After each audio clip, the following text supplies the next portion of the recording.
Hey, Spiritual TikTok. So I wanted to talk about a situation that I ran into last night. So I ran into someone who needed assistance with a court case. Of course, my intuition always tells me something does not sound right with her question because it was in a Facebook post. And of course, me being an empath and my spirits are like, this ain't right. You might want to talk to her. I did.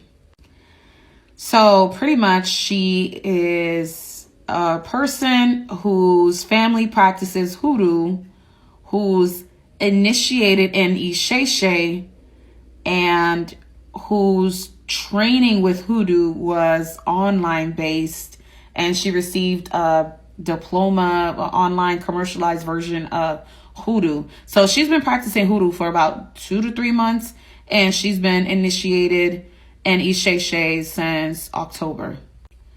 So I asked her, okay, first of all, you're initiated. Shouldn't your godparent, your Baba, teach you how to do court cases or how to work for yourself?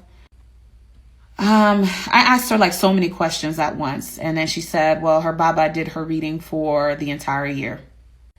I told her before she got initiated, did she do an ancestral reading?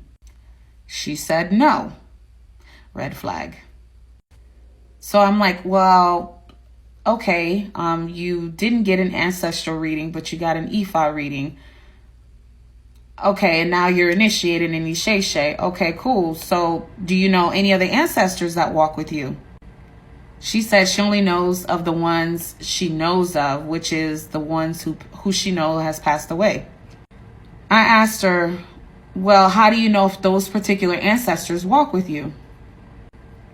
She said she doesn't know because she never had an ancestral reading.